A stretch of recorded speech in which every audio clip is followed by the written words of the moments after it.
Good evening, everyone. If I could pull you away from your conversations and your great company.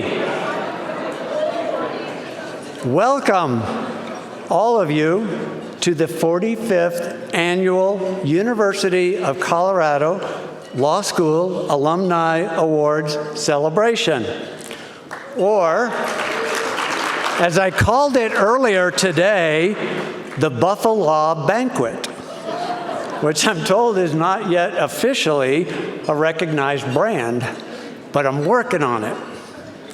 I'm Sonny Cave, class of 1985, and 85, chair of the Colorado Law Alumni Board, and I'm honored to help kick off tonight's program.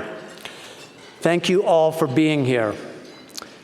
One key housekeeping item: if you haven't already placed your meal selection colored tab at your place setting, please do so the servers will get the right meal to the right person.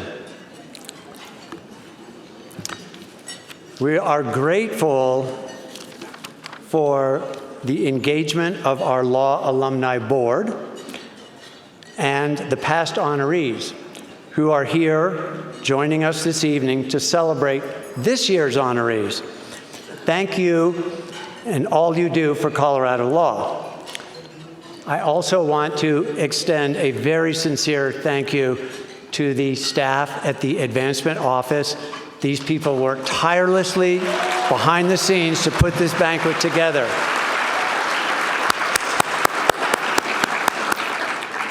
Before we continue, I want to reflect for a moment on the CU Alumni Board, or the Lab, as we affectionately call it. Many of you are part of it, or work with it, or will be at some point in the future. At its core, the purpose of the board is simple but powerful: to ensure that the connection between the law school, the great law school, and its graduates doesn't end at graduation. It evolves, it strengthens, and it gives back. This shows up in mentorship, in student support, in admissions outreach, in events like tonight, and in the collective effort of thousands of CU Law alumni who continue to invest in this institution long after they've left Boulder. And just as importantly, it ensures that what we're celebrating here tonight continues for the next generation of Colorado law graduates. And I'll say just this: having worked closely with this board, what makes it special is the people. It's a group of individuals who genuinely care about this school, its students, and its future. And I'm very proud to be a part of it. Speaking of the people and how special they are on the board, this celebration comes together through the leadership of our banquet chair, Judge Sarah Wallace, and the Alumni Board's Banquet Committee. Thank you to the committee for creating a memorable evening. And now it is my pleasure to introduce our banquet chair, Judge Sarah Wallace.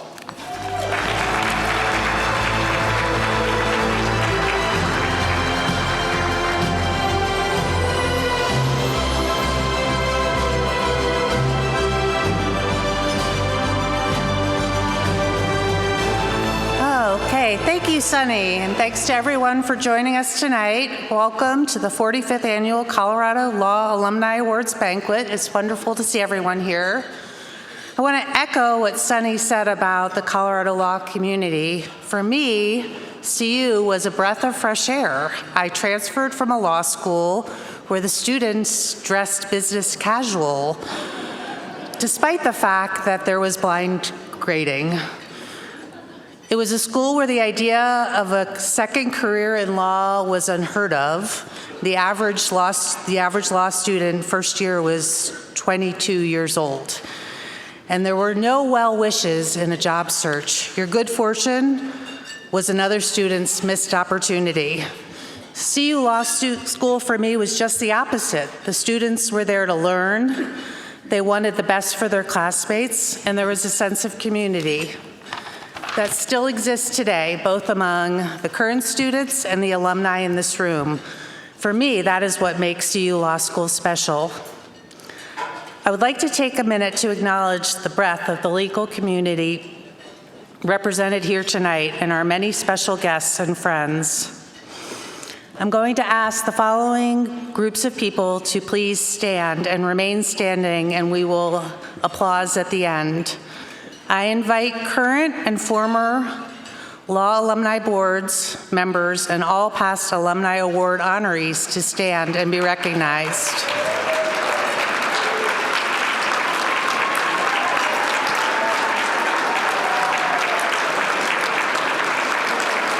If you are a representative of the federal or Colorado judiciary, a Colorado elected official, or working in a local, state, or federal government, please stand.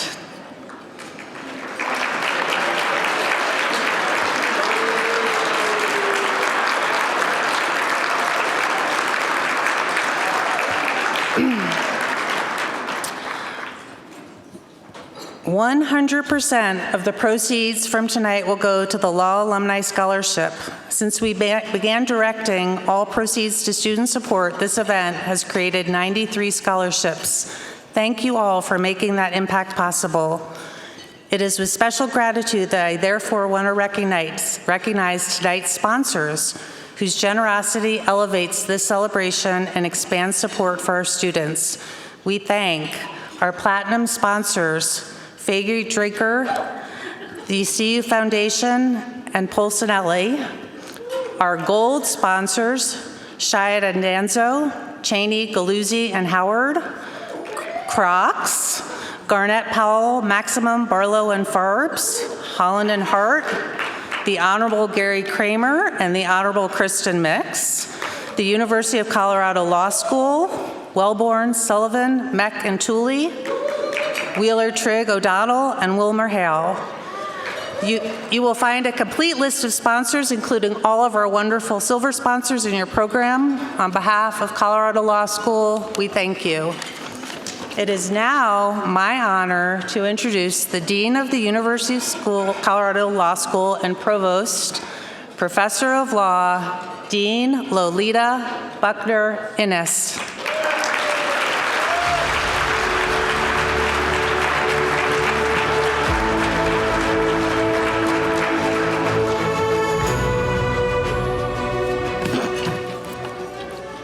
It is such a pleasure to be here, and I guess the first thing I have to say is next time I need them to give me a little bit more upbeat walk-on music. So, first of all, good evening, everyone. I want to ask you to do something for me before I start talking, and that is just take a couple of seconds and look around the room. Look at the people beside you, the colleagues, the mentors, the friends, the graduates, who are just starting to find their footing. This is Colorado law. This is it.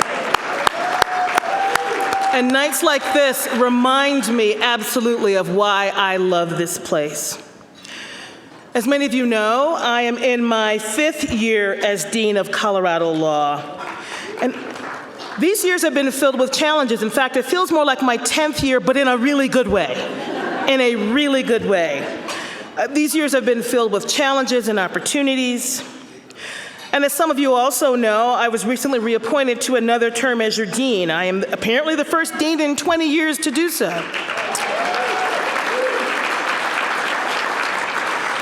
I will say, though, as I went through my reappointment process, I began to feel that my predecessors who did not renew knew something that I did not know. This job has absolutely not been easy. I won't pretend otherwise, but it is so very worthwhile. And standing in this room tonight, I'm reminded exactly of why this job is so amazing. Before I go on, I want to take a moment to recognize a very special member of our Colorado law family who has just passed away yesterday. One of the great friends of the law school, Judy Wolf. Judy, along with her husband Marvin, and many members of their family, were and are tremendous supporters of Colorado law. I know that you will join me in extending deepest condolences to the Wolf and Chayette families and to all of Judy's relatives and friends, many of whom are here tonight in this room. Now, I want to do something that we should also always do. I want to recognize every single one of you here, all of our alumni and all of our friends. I want you all to give yourselves a hand. Thank you for being here.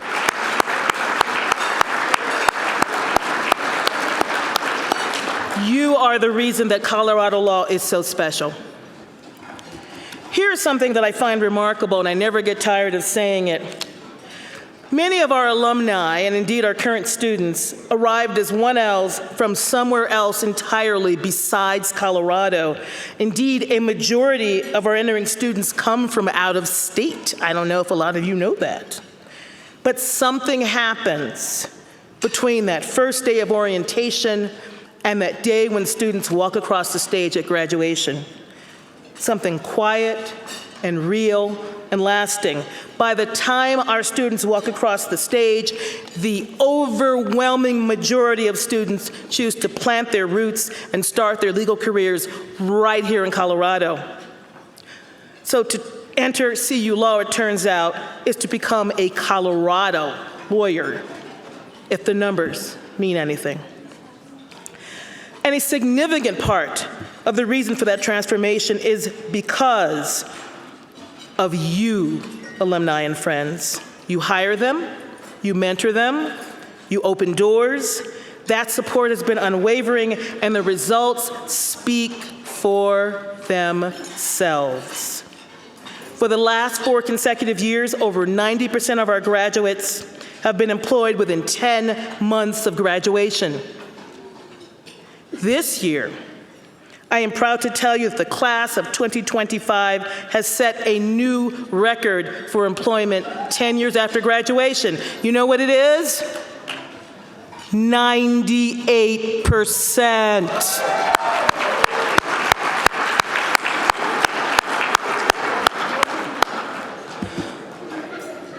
I will also say this to you, directly and plainly. I need you to keep going. Over the last few admission cycles, we have enrolled more students, while we've also simultaneously raised our entering credentials.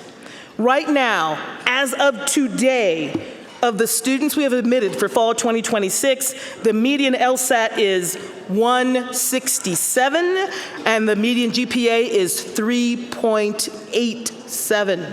That's as of today. Our brand is strong, and we need to keep it going. It's showing in our application pool. Now, this strength is only sustainable. It's only sustainable if our graduates continue to find Colorado employers who believe in them.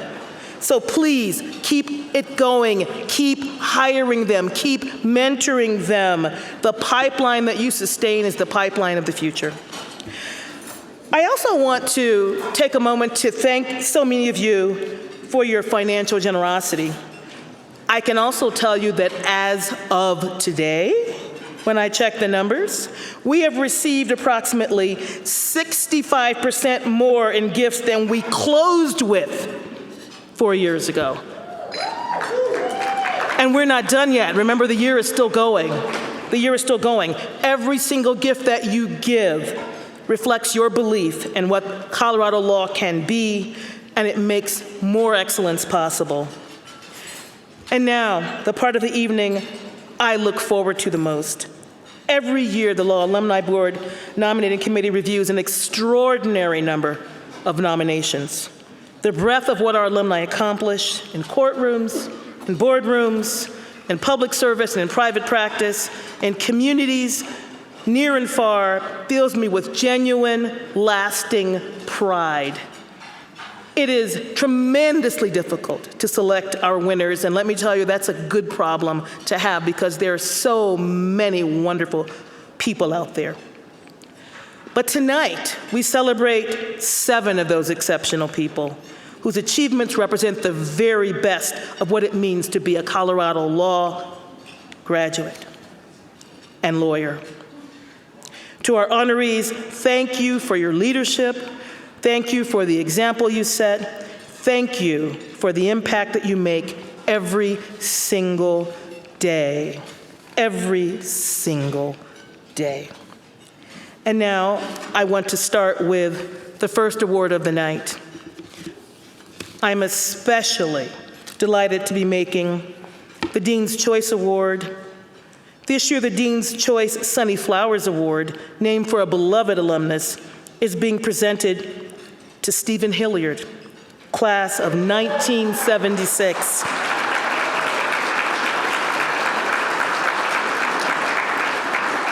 I'd like to take a moment to welcome Pam Flowers, Sonny's widow, who I believe is joining us tonight, along with Sonny's good friend and a good friend of the law school, Judge Gary Jackson.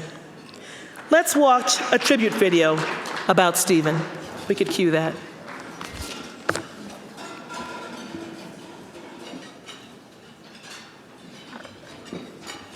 Steve Hilliard has been a conductor of the choir for diversity, equity, and inclusion for all of his life. I've known him for some 40 years. I've watched his work in Native American country and across the board, bringing people up to create equal opportunity for everybody. Steve's incredibly both humble, because he doesn't present nearly as accomplished as he is, and inspiring. I resigned from my law firm, which was, people would say was crazy, but I wanted to do something that was, as I told my partners, I'd rather make pie than recut the pie. The ethic that I wrote down when I was trying to think of, well, what do I want to do? I want to do deals that substantially enhance on a national scale the diversity of ownership of key First Amendment companies. Radio, television, wireless communications. Every deal we've done has a very significant minority, women-owned presence. Steve is someone whose commitment to diversity and inclusion led him to be one of the few Anglos ever honored by the Colorado Hispanic Chamber of Commerce. Steve's someone who has done so much for so many. He's an incredible example of what someone can do with a CU Law degree. I have a certain resistance to authority that says all rhetoric, all talk, no do. And I was out to kind of prove that, no, you can do it. Just quietly go about it and put these things together and prove that they work. If you can stay jazzed about what you're doing, you've got a good chance of accomplishing it. Steve is a financial genius, but a humble man. What I mean by that is he gets along with everybody, works very hard, honest and authentic, and has always been a pleasure to work with him as he's worked with the minority communities here in Colorado and also trying to lift up Native American communities around the country. We've had an incredible civil rights effort that's still underway, and for that promise of equal opportunity to be realized, it's going to take real opportunities. And what Steve has devoted his career to is working with different groups to build opportunity that wasn't there before. Steve's been an ally in the very best sense of the word. Steve, congratulations on this award. You have earned it. My friend Steve, you've been a pioneer in this world for all of us. And we need you now more than ever. You are one of the chargers of the superpower of America. And I'm proud to be in Colorado, to be your colleague, to be your partner. Congratulations, my friend.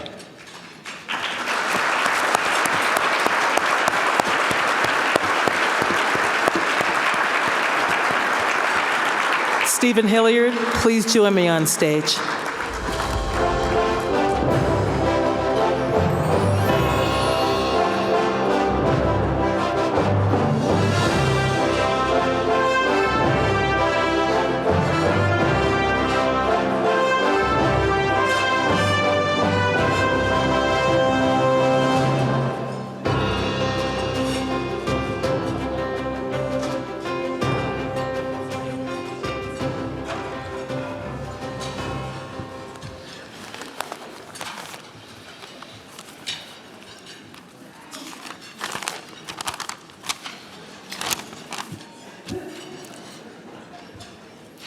Dean Ennis and the Law Alumni Board and the University of Colorado Law School, I'm pretty humbled and honored for this award. I'm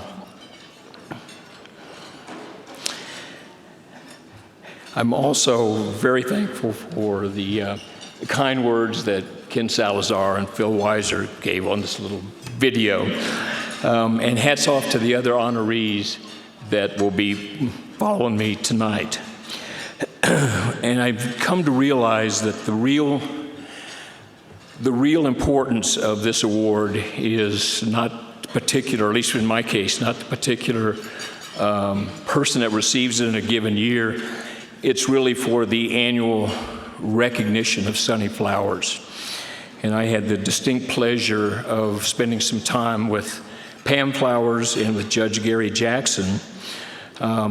And they opened my eyes to his life and times and the struggle of the Black community in Colorado. And I thank you for doing that with me.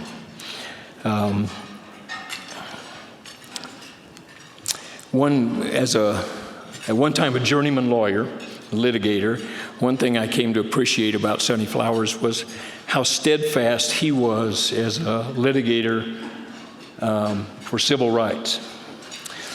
And just to show that there are many different paths to a common goal, my comment about myself would be different. It would be the best decision I made in my career was to quit the practice of law. And so how did that happen, and where did it lead?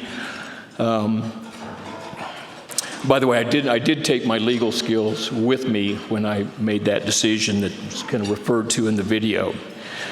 But it really came down to, and this was something I wanted to share with you, at least on my part, it was one question.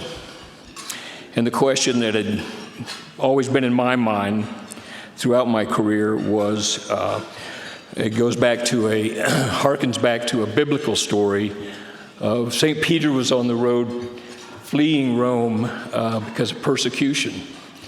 And on the road to Damascus, he met the resurrected Jesus Christ.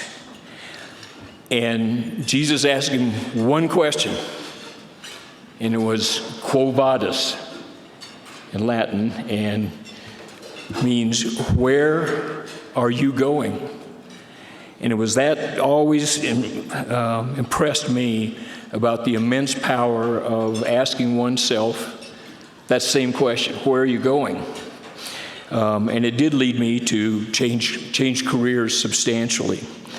That quo vadis moment was really what sent me from a law firm to doing what I called on the video, I'd rather make pie than recut the pie. And my law firm partners totally agreed at the time. They understood what I was saying and what I wanted to do. And so that, in a nutshell, has been my career. I can't do anything, we all can't, without so many people that you need to thank along the way. Native American groups, including the 60,000 Alaska Natives and their native corporations that we've had the privilege of working with. The Hispanic community, particularly in Denver. Hats off to Michael Ferrafino as the president of the Hispanic Chamber of Commerce. And in particular to his father, Z. Ferrafino, who I'd worked with so much. He was responsible for working so that we could bring KMOS TV and ultimately the Telemundo network to Denver. And he's been a mentor to me for all of these years. Another mentor, someone who is no longer with us but was particularly important and I think is worthy of, or at least for me, to mention, was Justice William H. Erickson, the Colorado Supreme Court. I had the privilege of clerking for him for a year. It was truly a life-changing experience for me, and we had the a 40-year relationship after that. Some other deep felt thank yous. My colleagues at Council Tree, four of whom are here tonight. You couldn't ask for a better group of folks, and we've been together doing our mission, if you will, for over 25 years. So I want to thank you. We're kind of starting to talk in decades for a moment, and I wanted to mention my best friends. Something that's always been a case of having humor, wisdom, those sorts of things as you go through life. A number of them are here tonight. Dennis, Gary, I hope Manuel Escamilla made it tonight, and Tony Kabasic. And thank you, and go Grand Junction Tigers. Now, the most important thank yous are family. I want to recognize my wonderful wife, Charmaine.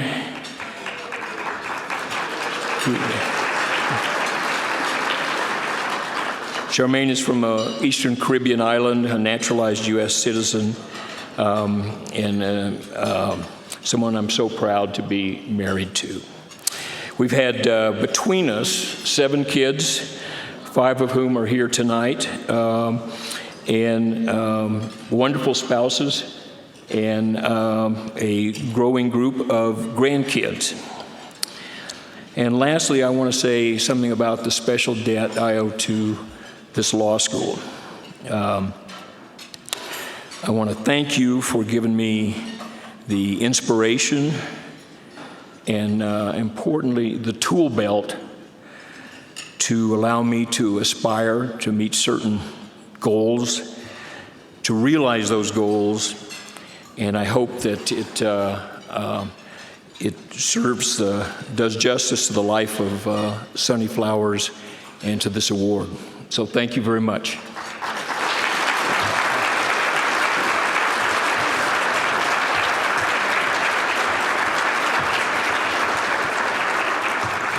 Thank you, Steve. I'd now like to welcome Sunny Cave back to the stage.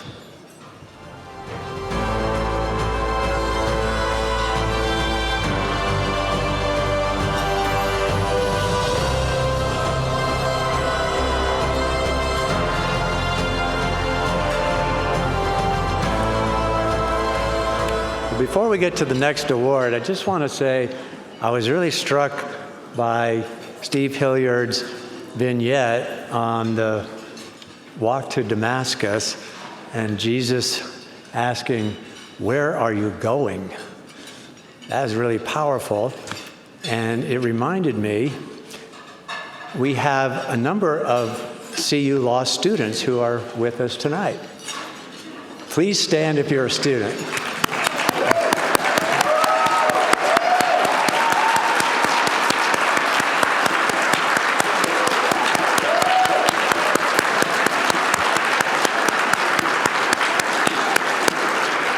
We're going to the future with you, and you're going to be the leaders. Okay, our first Distinguished Achievement Award for the evening is in the Judiciary category. The Honorable Robert E. Blackburn, class of 1975. Okay, let's roll the video.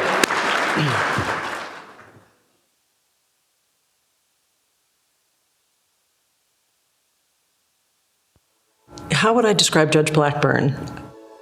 He is the nicest man. I smile when I say that because he is pretty somber on the bench, but when he's off the bench, as he likes to tell people, I'm just Bob Blackburn, and he's just that way. As a person, if he was sitting here with us or in court, he always has this kindness toward other people, empathy toward other people, an effort to understand them. I grew up essentially in 2 places. First in Durango, Colorado. There, my mother introduced me to Jesus Christ. And from him, I learned and hopefully implement assiduously the Golden Rule, treating others like I want to be treated. if I'm true to that principle, frankly, life is good. To be honest, I would say he is the ideal type of judge.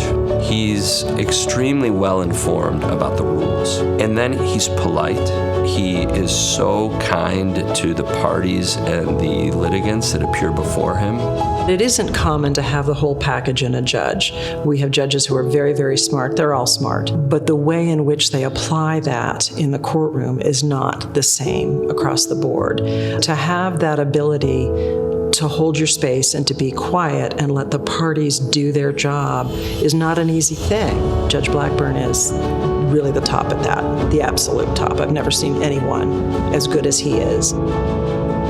I try to think of this not as about me, as this mighty federal judge with all of this awesome power and authority. No, I'm a servant. We have a constituency, the litigants, the lawyers, the jurors that appear before us. We're here to serve them. The first day I became a district judge, I was concerned about a condition that affected a lot of the judges, black robe disease or judge-itis. And that's where a judge really believes that he or she is smarter, taller, and maybe even with more hair than they were when they were merely an attorney. So, as the Mithridate, the antidote to that, I took a 4x6 note card and I wrote, just remember, you're only Bob Blackburn from Los Animas. Judge Blackburn, congratulations on this award. I can't think of anyone who is more deserving than that. And I'm so honored that you asked me to speak today. You have been a wonderful person to appear before. Thank you for all of your work and public service. And thank you for being supportive of me throughout the years. I will never forget the role you've played in my career development. Congratulations, Judge, on your award, but just remember, you're only Bob Blackburn from Los Animas.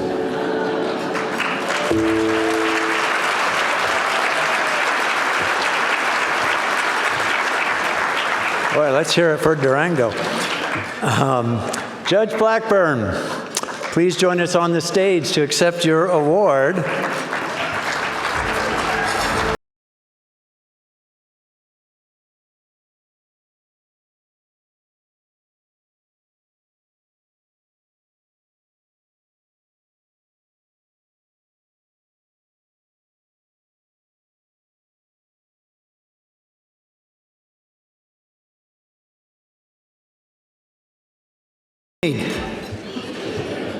Wow, what a party. My compliments to the Sheraton, its kitchen, and its staff. They deserve a round of applause.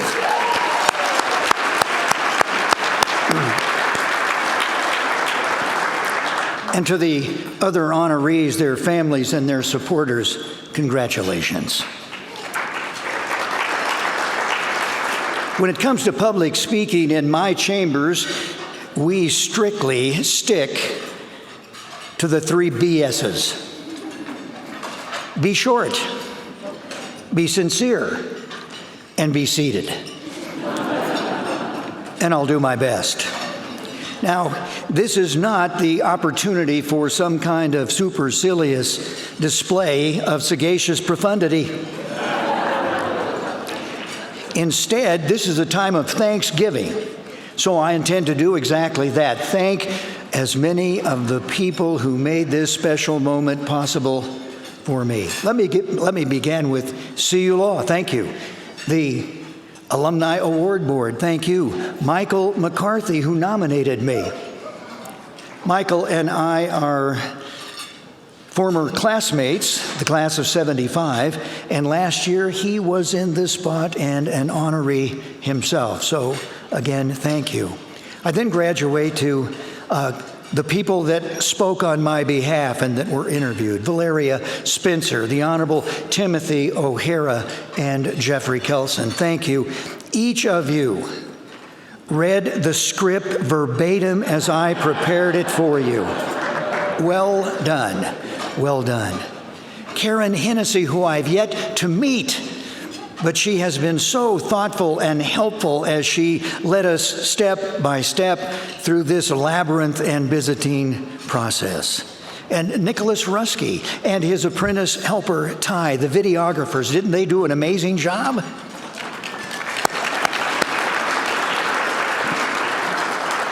However, Nick, I've got to say, after I watched my own video, I thought that maybe I was a little taller,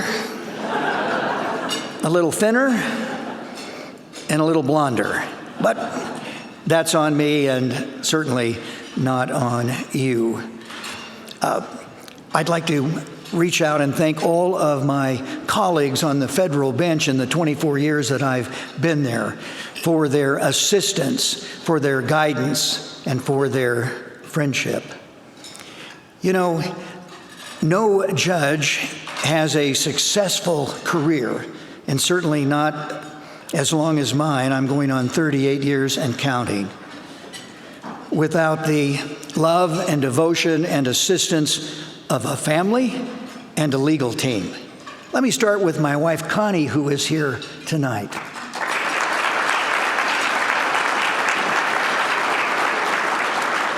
It just so happens that yesterday, Connie and I celebrated our 49th wedding anniversary.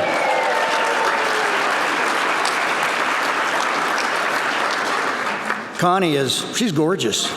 She's smart. She's sexy. She's God-fearing. She's a pickleball Plains Team SEAL 6 Energizer. And she's the mother of 3, grandmother of 8, and she's a wonderful partner and buddy of mine. I wouldn't be standing here tonight except in March of 2001, I was trying to make up my mind about whether to apply for a vacancy on the United States District Court.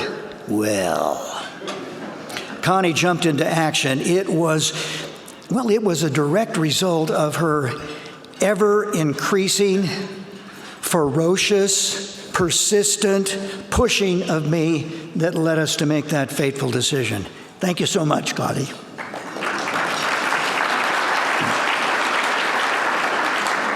In the 24 years I've been on the federal bench, I've had an absolutely stellar legal team.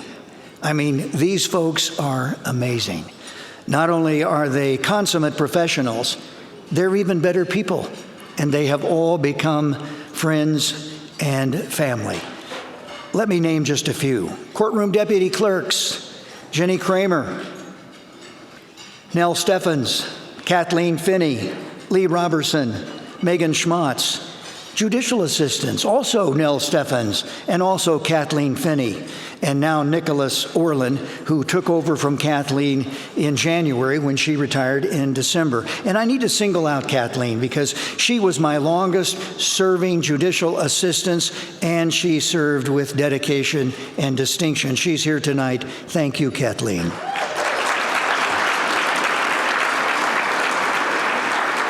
And oh yes, you can't survive as a federal judge without top-notch law clerks. Liz Stapp, Jeffrey Kelson, Paul Swedlin, Hazel Porter. Jeff Kelson, one of the people that spoke on my behalf, was with me for over 23 years, retiring this past summer.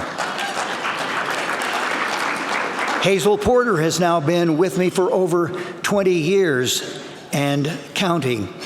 I think back to the time that I read their applications for clerkship. I read them, put them down, and smiled inwardly and concluded I wasn't smart enough to work for myself. But if there's any honor and glory here, folks, it belongs to my King Jesus.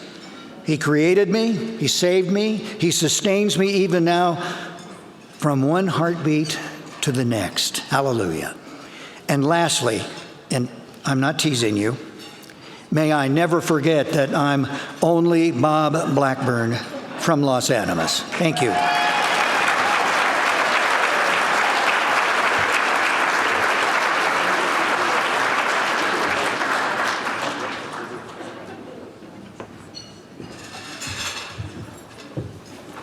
Well, I'm going to go ahead and say I'm looking forward to your 50th anniversary next year. Okay, the next Distinguished Achievement Award is a recent alumna, Kiki Council, class of 2017. Let's watch the video.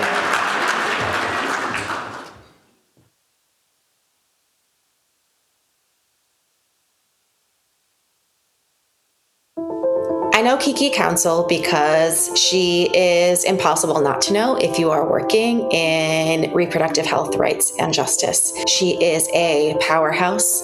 She is the person who knows everyone and who everyone else wants to know. I immediately thought that Kiki was super sharp and hilarious and clearly had like a profound commitment to bodily autonomy. What really drew me to this work, I think it really just had to do with my passion for the study of sex and gender, and really believing and understanding from very early on in my academic career that without the right to autonomy over my body, I don't have any other rights.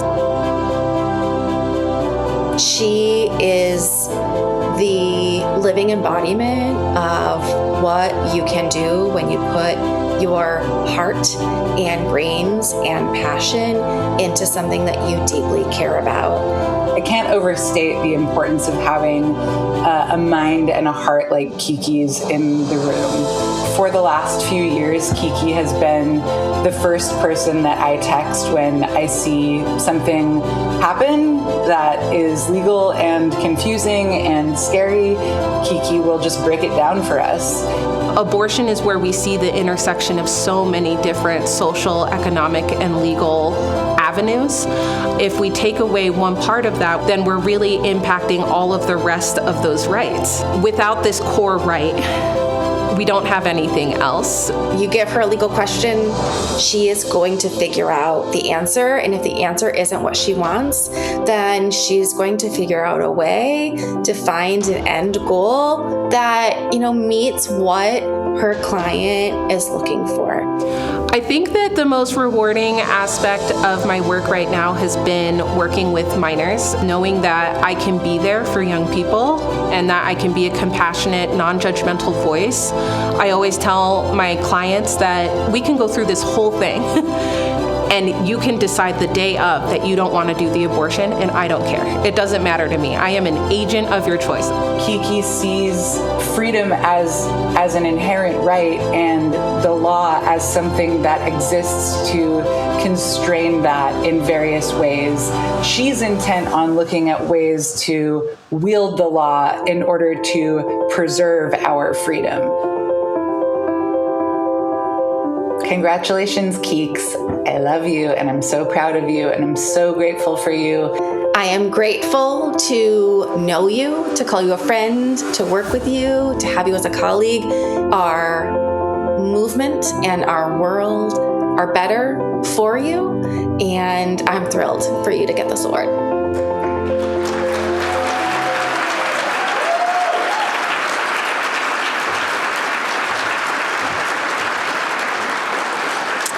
Kiki, please come on the stage and accept your award.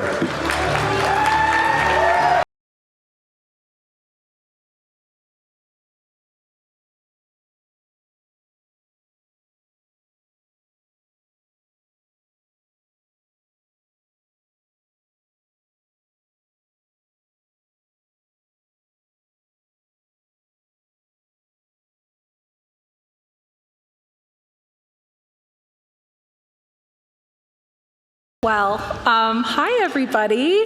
Thank you so much. As the resident millennial awardee, I have my phone with me because I didn't know I was going to be able to talk to you all, so this is very exciting.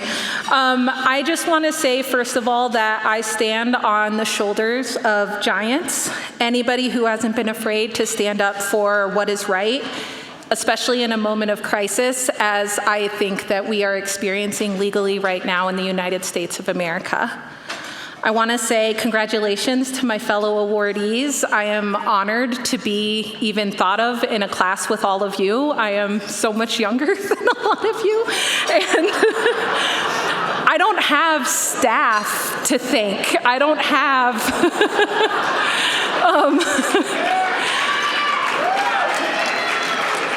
want to say thank you to the Law Alumni Board. I still have no idea who nominated me, but thank you to whoever that person is. I was stunned when I was called and told that I won the award.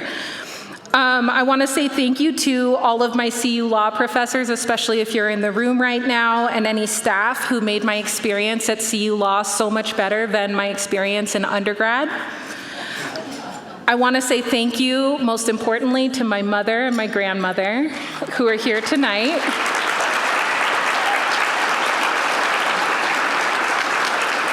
I don't know what I would do without them. I don't know. Their support of me and their ability to push me always and tell me to do what's right, I wouldn't be here without them. I want to say thank you to my husband, Jack, who is also here tonight, who has suffered with me through both undergraduate and law school and my early career. I want to say thank you to my son.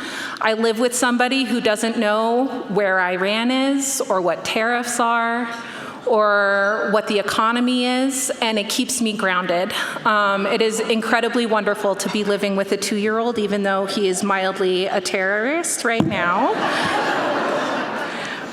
I want to say thank you, as Judge Blackburn did, to all the behind-the-scenes staff, operation personnel, everybody who's working to make this event what it is, because we obviously wouldn't be here without them. And a final thank you to all of my classmates and friends who have been so supportive of me throughout my career and everything that I do. I know that I can be a little high-strung, and I'm just so happy and thankful that you all are here and supporting me. The only other thing, yeah, class of 2017, represent. The only other thing that I want to say is something that didn't make it into my video, which is that I really do believe that we are in an inflection point legally here in the United States. And my question to all of you as lawyers in the room is, how much longer will you wait? How much worse do things have to get? Everything that is happening in the United States right now that is bad is happening almost exclusively because of people with law degrees, because of lawyers. And so what kind of lawyer are you going to choose to be in this moment? Is your pro bono work really worth it? Is it really enough? Are your clients that you're representing really the clients that you should be representing? I just want every lawyer to think and really question, on the road to Damascus, where are you going and what are you doing? I had this question myself in 2020. I really wondered what the heck I was doing, why I was working in big law, when obviously that's clearly not anywhere where I belong. I belong doing what I do in public service. And maybe we can't all be public service attorneys, but I do beg you to question what kind of lawyer you are right now, and what is history going to remember you as? It's not just about me as somebody that's able to get this award, and I'm so thankful for it, but I really want all of us to think about what we're doing with our legal degrees. What are we doing with the power and privilege that we wield? What are we doing with our ability to represent people, and who are we representing and why? I dedicate this award to all of the young people that I've ever represented in judicial bypass proceedings, and to my son, because the future is theirs. And I really hope that the future that they develop and that they bring is much better than the future that I'm looking at right now. And I hope all of you, again, can really question and wonder, what kind of lawyer am I, and what kind of lawyer do I want to be? Thank you again for this award.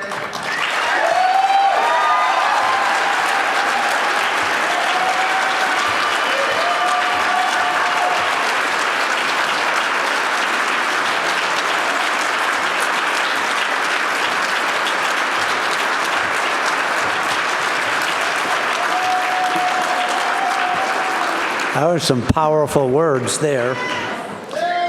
Well said. Okay, we have another Distinguished Achievement Award in the Special Recognition category.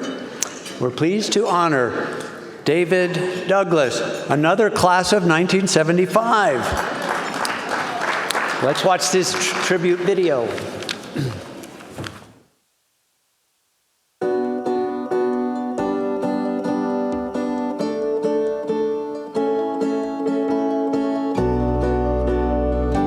David has a gift.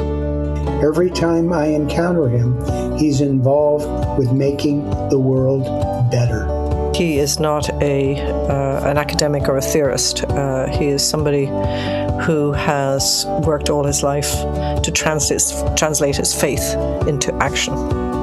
The day after law school, I hopped in to a car, came down to work in New Mexico, practiced law briefly as an assistant attorney general with the state environment department. That segued into writing full-time for national environmental religious development magazines, trying to strengthen the bond between the environmental community in this country and religious communities, because I think there was a very strong rationale for them to help protect God's creation.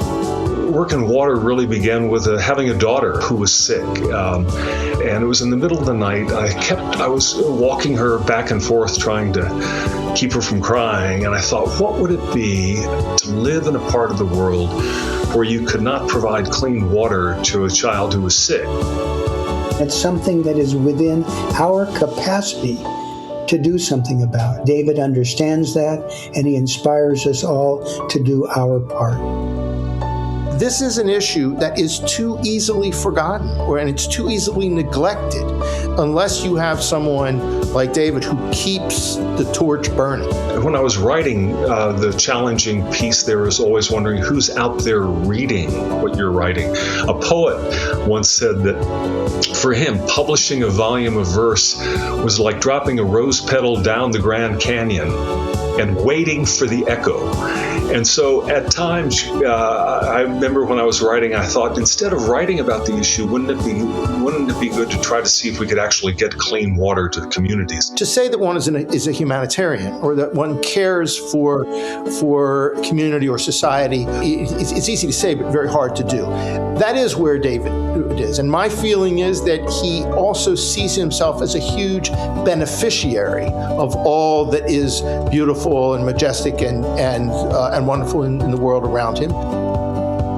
I would like to express my thanks to David for the dedication, for the perseverance, for the compassion for the underserved. David, I'm really thrilled to see that you are being honored by your alma mater. Everyone knows that this honor is enormously deserved, and we are also grateful to you for your inspired servant leadership. David, congratulations. I have been touched by our partnership my entire time in Congress. You are a constant source of inspiration. Thank you for allowing me to be able to tag along with you for a little bit on this journey. You make the world a better place every day.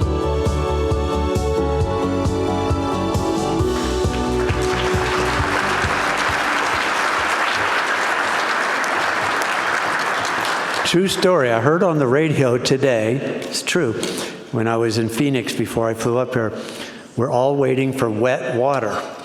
So David is so perfect in what he did with his career and focusing on water. Water is life. David, please come on up.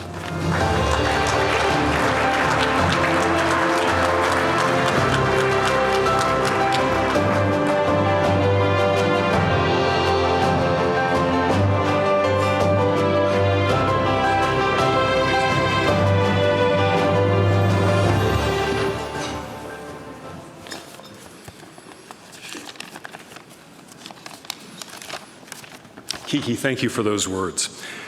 Looking back to 1972, I can think of one or two first-year law professors who would be astonished that I was getting any award from the law school.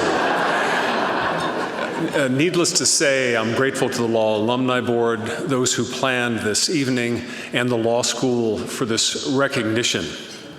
CU has been much on my mind, not only because of this award, but because of our class's 50th reunion last November, though it was sobering as we gathered in Chautauqua to think of those who had passed away. The law school experience, I think, is maybe as much about people as about the law. And I was lucky to have as a roommate for 2 years Michael McCarthy, just mentioned a few minutes ago. As many of you know, the winner of last year's Nouse Award. And Michael and I became lifelong friends, as I did with the indomitable Randy Williams, who is still practicing law up in Loveland. And I think back to another classmate, Dave Quicksall, who we lost far too early from cancer. Dave's daughter, Sarah, class of '07, helped start the loan assistance repayment program here.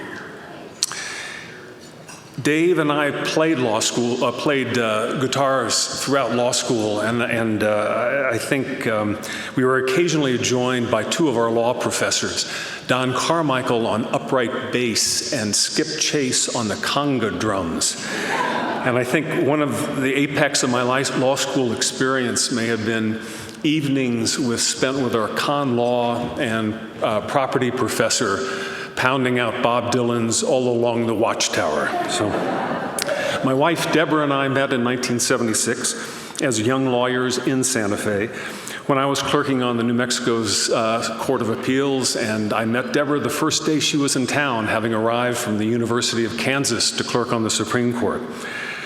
Deborah and I continue to live in Santa Fe, though our 2 wonderful daughters settled near Boston to raise our 5 grandchildren. We see them often, and unless they get too Easternized, we gather at each summer in national parks. I'm grateful to those making the video comments and other people I've worked with for the past 40 years around the world. The global need for clean drinking water brings together unlikely allies. On Capitol Hill, few foreign affairs issues prove to be as bipartisan. And the issue engages a wide spectrum of Americans, individuals from corporations, foundations, civic groups like Rotary, universities, and faith communities. And speaking of faith groups, next month in Rome, we're working to pull together global religious organizations, Catholic, Episcopalian, Muslim, Methodist, Evangelical, that operate thousands of hospitals in the developing world that serve patients without regard to faith, but that struggle to obtain safe water and sanitation. We're talking basics here. How does a hospital stop infections without these basics? Yet half the hospitals in the developing world that serve 2 billion people lack what we here tonight at the Sheraton take for granted: clean water, functioning toilets, a place to wash hands with soap. Next month's gathering in Rome to garner new commitments and accelerate progress is under the patronage of the Vatican. But whatever your faith or none, please keep that multi-faith gathering in your prayers next April 22nd and 23rd. Such efforts by faith-based and other non-governmental groups are particularly needed now.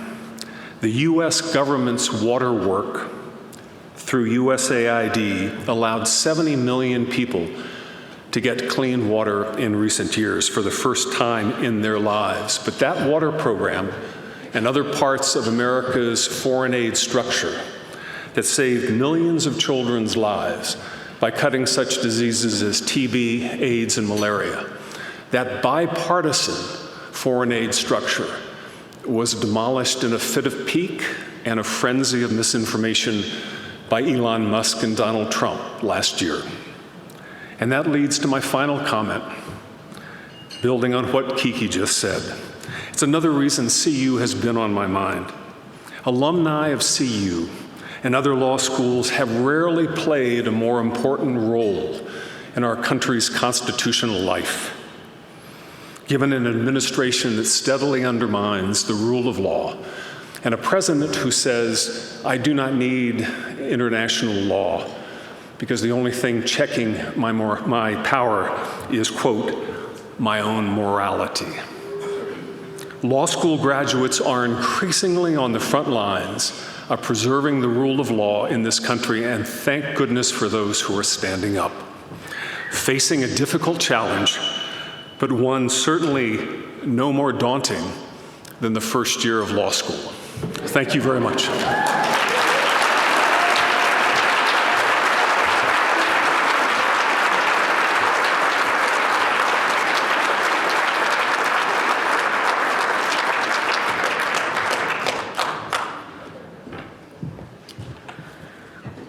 Our next honoree is Gloria Jean Garland, class of 1982, receiving the Distinguished Achievement for Public Service Award. Let's watch the video.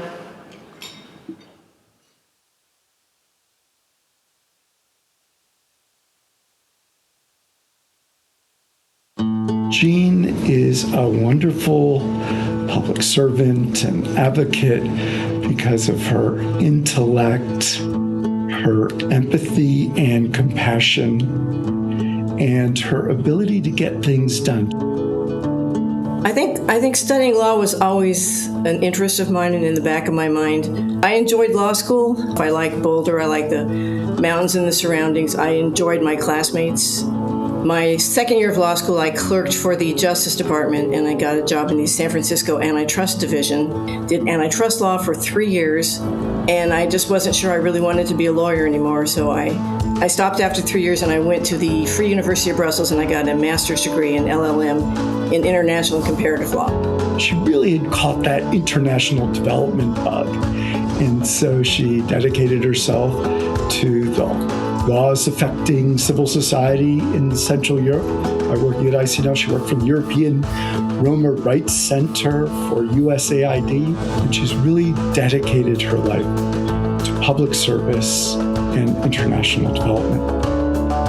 She was honest, very fair person, reliable, dedicated to her job. You have to understand that after the changes in 1989 in Czechoslovakia, to change the communist judiciary was, and the whole atmosphere, because to change the society and the way of thinking of people is the most difficult. That's why her contribution was significant, because it was effective. That would be the most rewarding part of my career, the people I would meet, the changes I could see, the experiences, the enrichment that they gave to my life from being able to work with people who have been struggling their whole lives, who sometimes worry about, are they going to have enough food to eat or feed their families, and yet they give you their very best. Dear Jean, I am happy that I had the opportunity to meet you. I learned a lot from you. I'm honored to have spent some years working with you and learning from you. Congratulations on this very well-deserved award.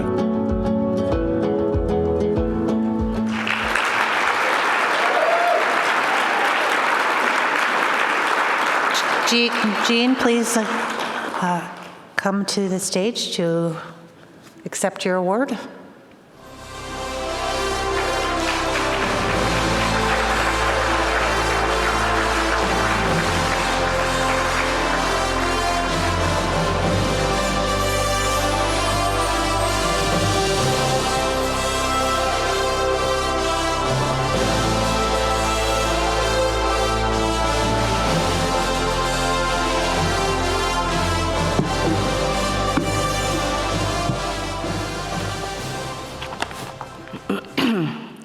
I'd like to thank the law school and the Alumni Board for this amazing honor.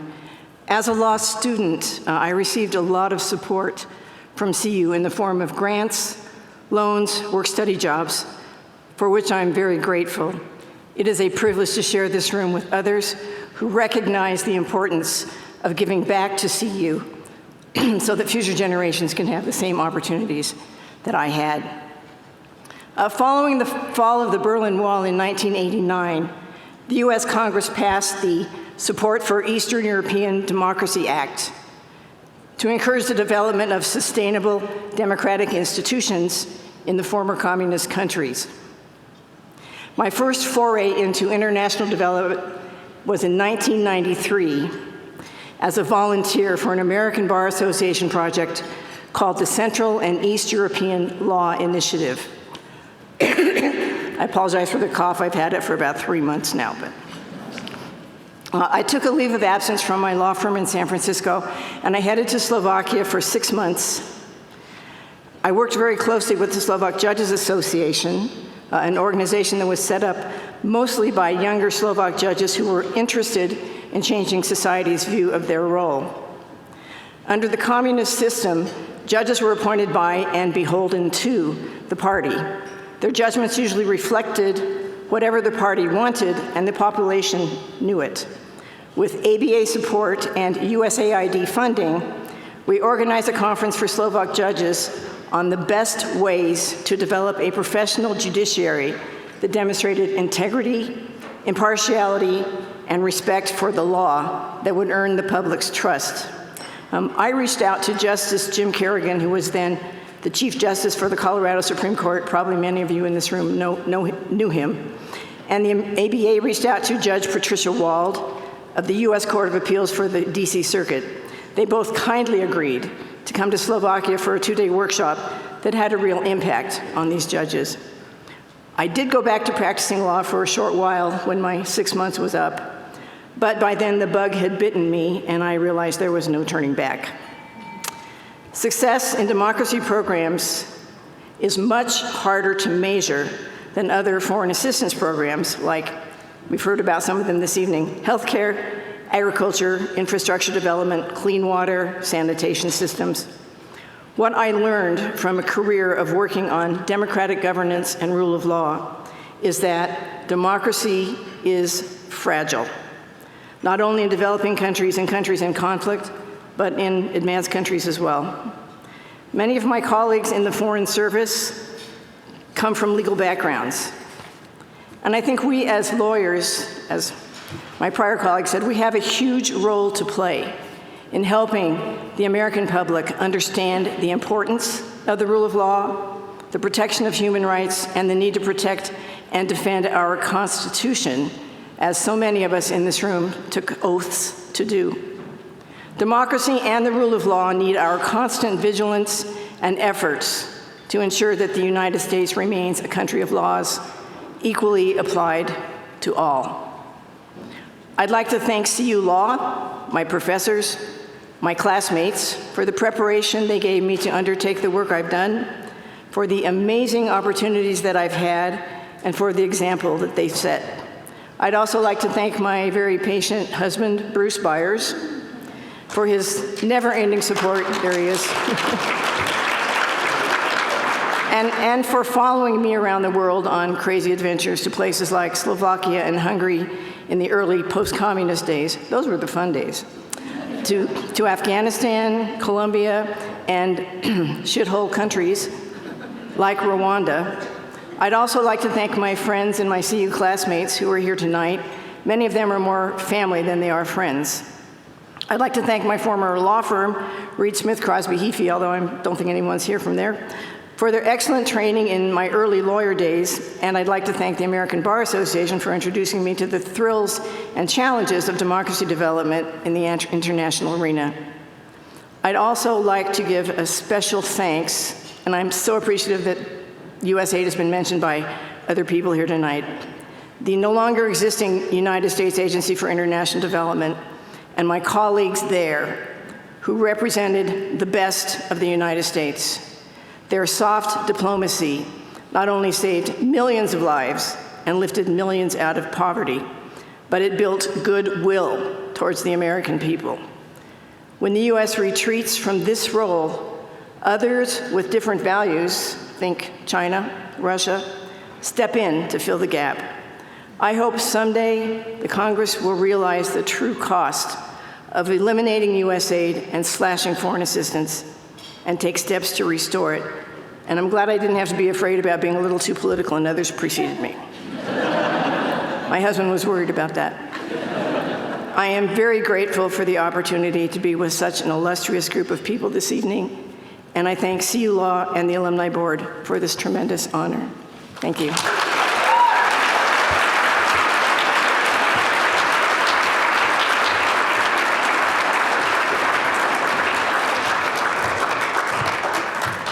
For our final Distinguished Achievement Award, we honor Richard Murray, class of 2007, for Distinguished Achievement in Private Practice.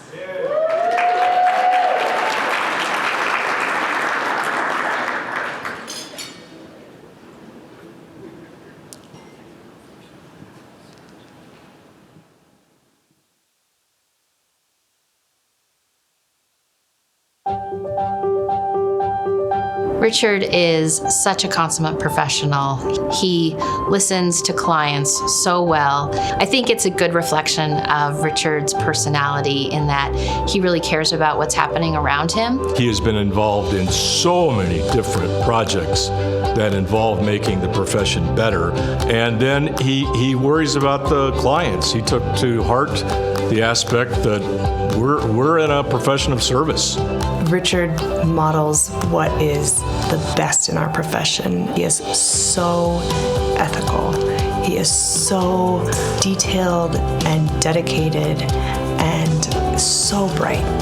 There are several aspects of being an attorney which I truly enjoy, helping clients, helping individuals get through really difficult times, but also just the study of law. It's called the practice of law because you're probably never going to perfect it. And so the study of law, learning, taking on complex issues, trying to find answers, and to be an advocate.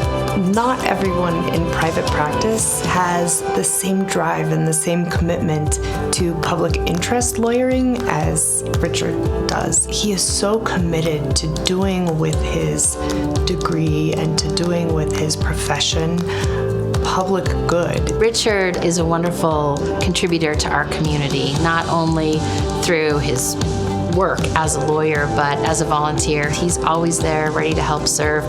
He's a real lawyer in that he doesn't just take care of his clients, but he takes care of his community. What inspired me to pursue a career in law was really to merge my interest in law and policy with the goal of helping others. As attorneys, we take an oath to defend the Constitution and to support the rule of law. So I believe that it is incumbent upon us to do whatever we can, outside of just our day-to-day work, our billable hours, to better the community that we serve. Richard, congratulations on winning this award. You have had such a deep impact on so many people. You really embody what is best in our profession. Richard, congratulations on your recognition from CU Law. It is, of course, very well deserved. I'm so grateful to have you as my colleague and can't wait for all the things we're going to do in the future. Hey, buddy. Congratulations on getting this award. I'm super proud to have been a mentor in your life, and it's been wonderful to witness your accomplishments over these many years.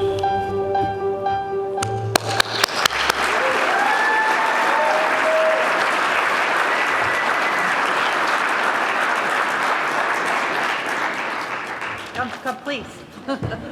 Please come. I saw you moving and...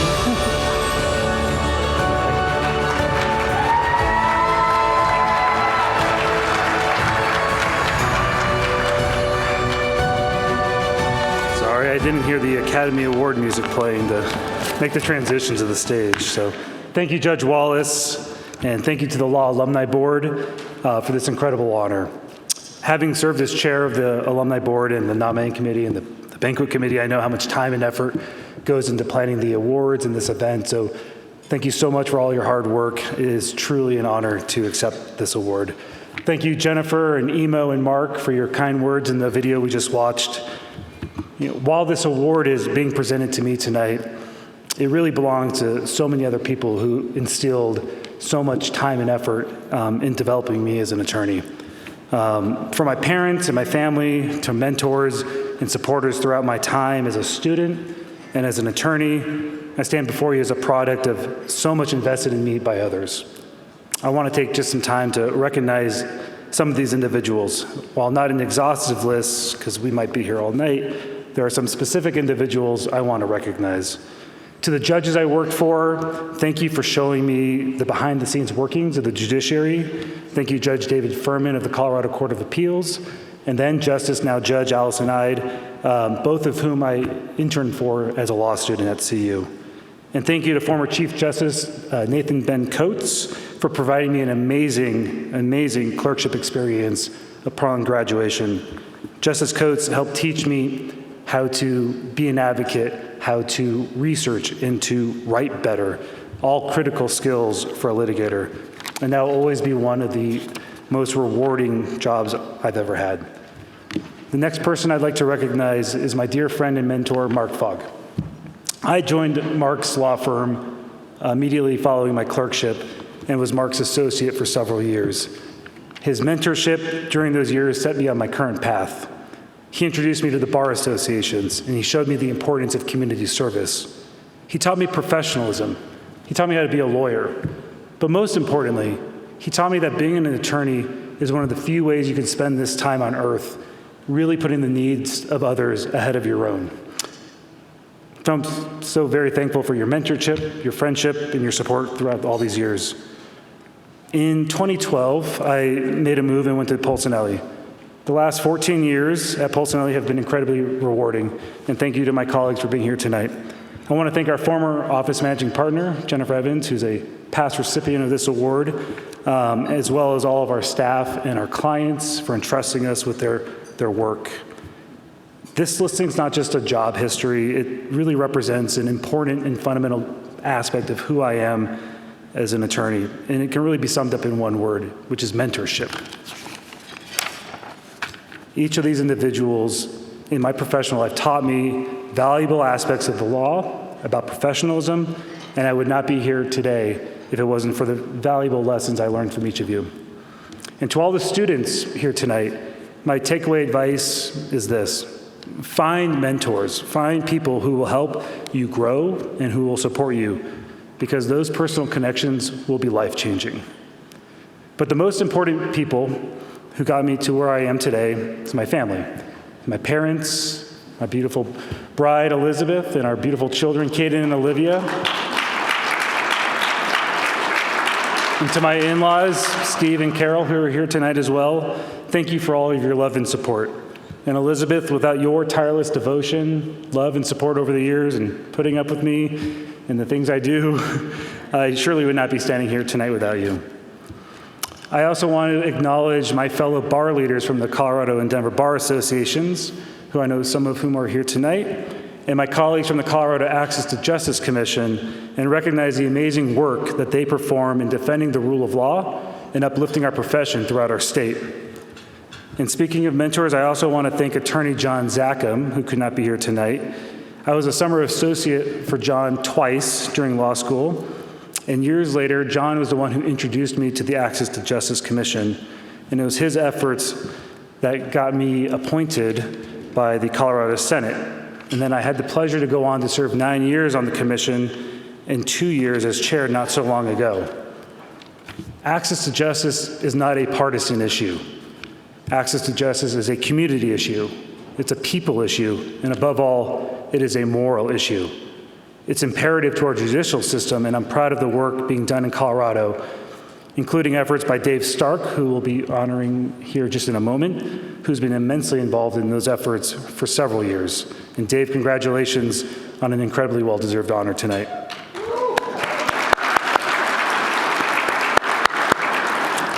And lastly, thank you to the University of Colorado for the education it provided me, for the doors it opened. I will forever be in a debt of gratitude to the faculty and staff for the education and experience. And I want to give a quick shout out to the CU Foundation, who I know is a sponsor and has a table here tonight. I don't know where you are. But it's been an honor to be a trustee of the foundation, and thank you all for everything you do for the entire CU system. So congratulations to all of tonight's honorees. Thank you all for being here as well and supporting the law school and its fundraising efforts. This award means a lot to me. Thank you so much. Go Buffs.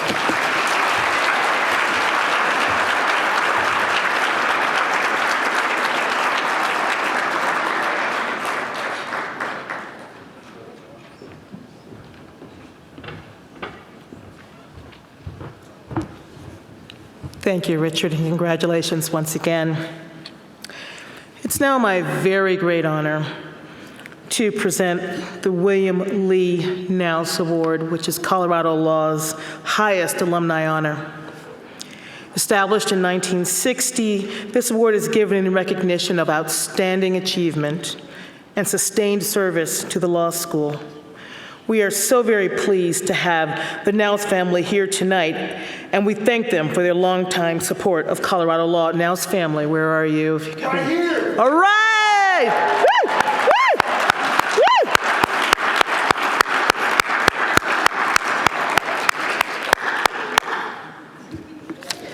Let's take a moment to watch a video about the award's namesake.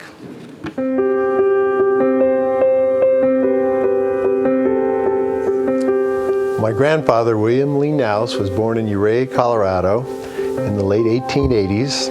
Ended up being a graduate of the University of Colorado Law School in 1911. My grandfather really was a man for Colorado, as was noted in one of the Denver newspapers. He was a man for all seasons in that from a judicial standpoint, he served on the Colorado Supreme Court and was Chief Justice of the court. From a legislative standpoint, he was elected both to the State House of Representatives and the State Senate, and became President of the Senate, President Pro Tem. And in the executive branch, he became Governor of Colorado. We think probably the only person in the history of the United States to serve as the top office holder in all three branches of government. And in 1950, Harry Truman was President of the United States.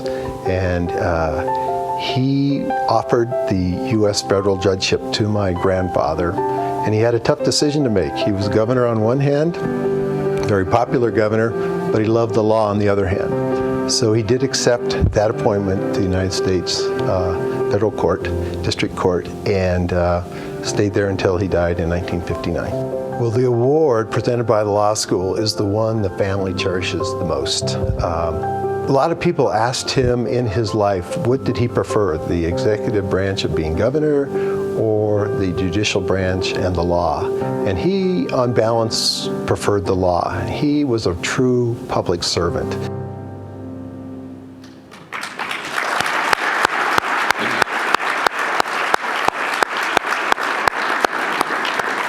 This year, we are so very proud to recognize David Stark, class of 1973, as our Nance Award winner.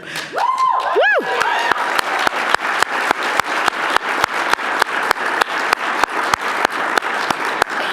Before we bring Dave up to say a few words and accept his award, let's watch a video tribute highlighting Dave's outstanding contributions to the legal community and to Colorado law.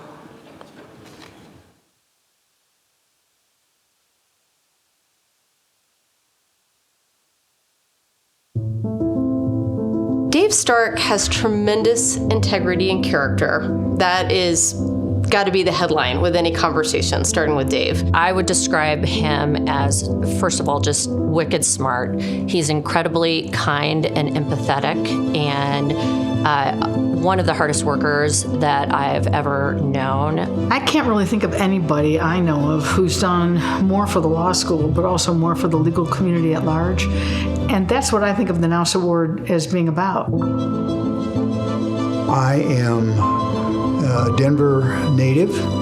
I've practiced law in Colorado for 52 years. When I went to college, I intended to go to med school, but organic chemistry and I didn't seem to mesh. So I switched to majoring in sociology, and that led me to law school. The first impression I had of Dave was that he was all business, and that was good, because I was all business too. I had just started this firm after a 3-month maternity leave. I was there to learn, and he wanted to make that happen for me. Dave is just remarkable as a teacher because he's not somebody who spoon feeds things to the people with whom he works. Dave taught us to be self-sufficient and taught us how to think about problems.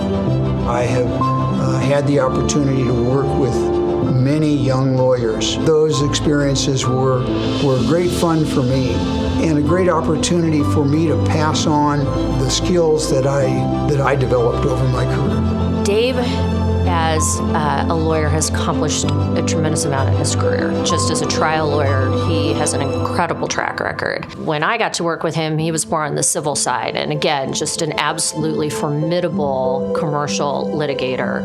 And then the entire time that I've known Dave and worked with him, he's also served the Colorado Bar Association. We have one of the best legal regulation systems in the country thanks to people like Dave. It is really an inspiration to see him focused so much on so many things.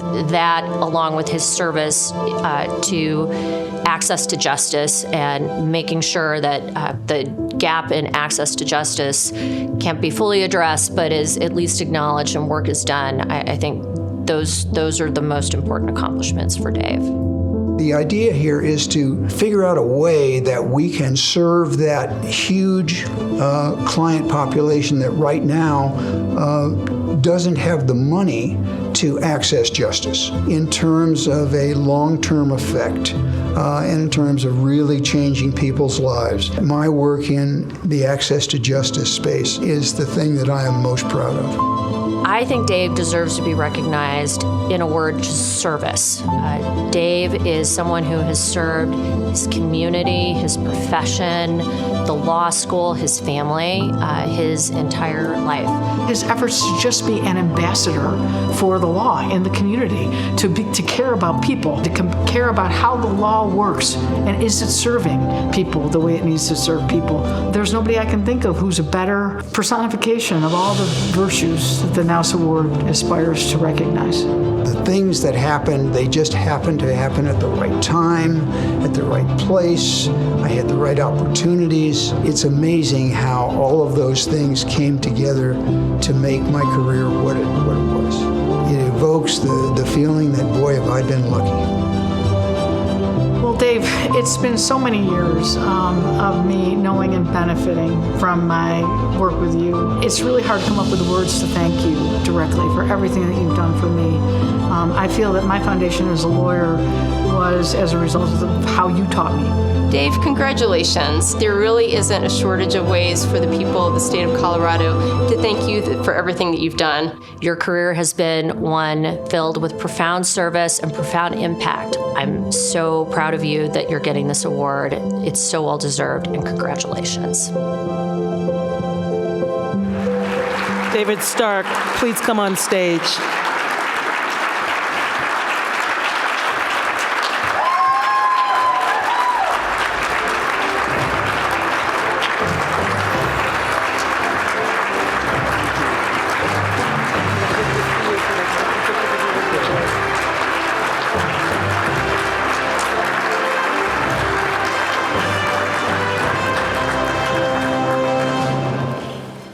Well, I know it's late. That's the good news about batting cleanup and the bad news as well. I first want to say thank you so much for this incredible honor, and thanks in particular to the Naus family. You know, Bob Naus passed away about 1.5 years ago. Bob and I went to high school together, and we went to college together, and we played poker together. He usually won. But the Naus family has supported CU Law over the years.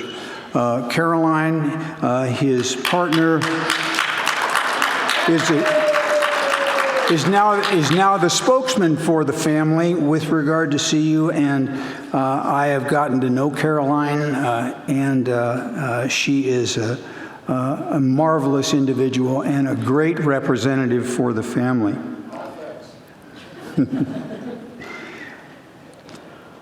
This is an incredible honor, and to be mentioned in the same breath with those who have received it before me seems unreal.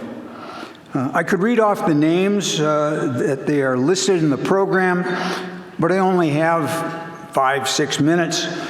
And I do want to mention one of them in a little bit. First, I want to thank my family.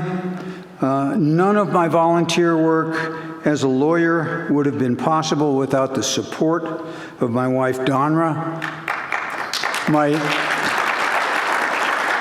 my sons Ted and Tim and their spouses Aaron and Jenna Lee, and my wonderful grandchildren. They put up with many long days and nights when I was working. They offered their support, their advice as non-lawyers who valued honesty and integrity.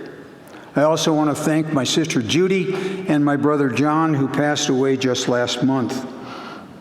I must also thank my firm, Faegre, and all my prior firms, but in particular Faegre. They allowed me to be the kind of lawyer that I wanted to be. I was a bit of a maverick. Sometimes I went against the grain. Sometimes they were with me, sometimes they were not, but they stuck with me. Sometimes they even agreed with me. Many of them are here tonight. Heather, Jen Harrison, a former member of the firm, many others, Gina Rodriguez, and I couldn't be prouder to be a member of the Faegre firm. Michael McCarthy as well, another great lawyer and a recipient of this award last year. I want to thank the Colorado Supreme Court for the support and faith that they have placed in me over the years. And I cannot forget Attorney Regulation Counsel Jessica Yates and her predecessors, Jim Coyle and John Gleason. We've accomplished some great things with the LLP program, the Legal Entrepreneurs for Justice program, and the remaking of the lawyer regulation system in Colorado. That lawyer regulation system is now considered the gold standard in the country. A special shout out also goes to the Advisory Committee on the Practice of Law and the many other volunteers working on various Supreme Court committees that make that legal regulation system what it is today. I can't forget the CBA-DBA Professionalism Coordinating Council and its many members, including Mark Fogg, who is here tonight, and also all the members of that coordinating council, Cindy Covell, Donald Alperstein, and many more. A special thank you is in order for CU and all the professors along the way in undergrad and in law school. Please note, I'm a double buff. I'm especially grateful to Don Sears, the dean, when I began my law school career. I went to Don Sears at the end of my first year, and I explained to him that I didn't have any money and that I needed a scholarship, and that if I couldn't get a scholarship, I didn't think I could continue. He gave me that scholarship, and I promised him that if you will give me that scholarship, I promise you that I will give back to the law school each and every year. And I do that. I started out with $50 a year. I've increased it some, but all of you should do the same.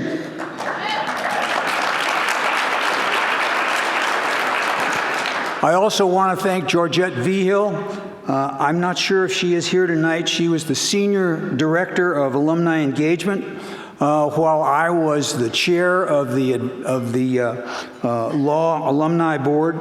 I also want to thank Dean Lolita Buckner-Innes. They have shown great leadership and great vision. And finally, I want to thank Jessica Yates, Chris Mix, and Heather Perkins. This was a wonderful video, and each of you was such a wonderful teammate at different stages in my legal career. Now, I mentioned when I began speaking that I wanted to talk about one of the past recipients of the Naus Award. That past recipient is Brooke Wonecke. Brooke was a 1945 graduate of the law school who finished first in her class. She received the Naus Award in 1997 as the second woman to receive that award. Brooke was my mentor from 1972 until her passing in 2014. She was the chief appellate deputy in the Denver DA's office in 1972, where I first met her as a law clerk. I talked with Brooke and met with her nearly every week for the next 42 years.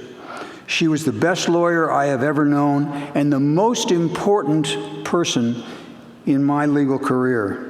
I learned from Brooke that the most important skills for any lawyer are good writing, good speaking, and being a good communicator. I also learned the values of integrity, honesty, character, and hard work. Finally, she taught me that we as lawyers owe a debt to our profession and to society. My work on access to justice is my way of satisfying that obligation. Access to justice is not just a concern for the indigent.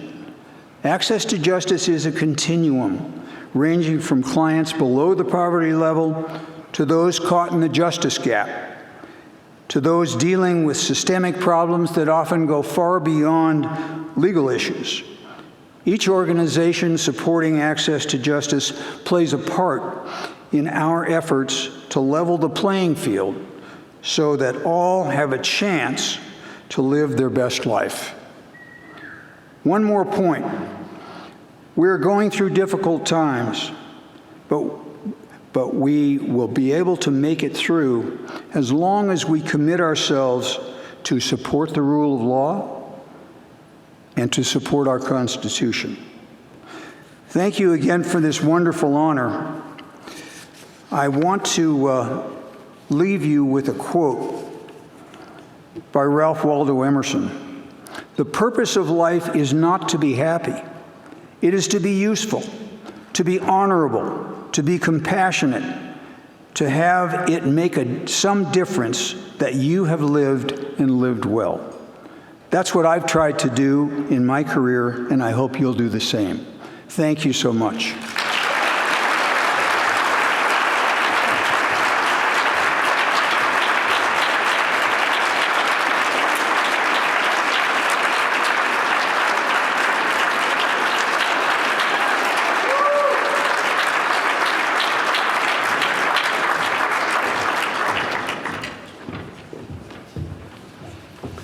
David, thank you for those remarks. It was very touching, and when I grow up, I want to be like you.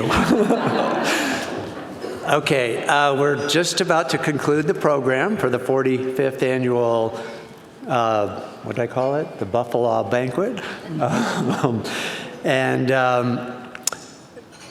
Thank you all for coming. Please enjoy the evening. You can stay here. The room will be open. And we look forward to celebrating again next year. I want to have all the honorees who received their awards tonight and all members of the Law Alumni Board to please join us on the stage for some final photos. Good night. And good night. And be safe, okay? That's really important.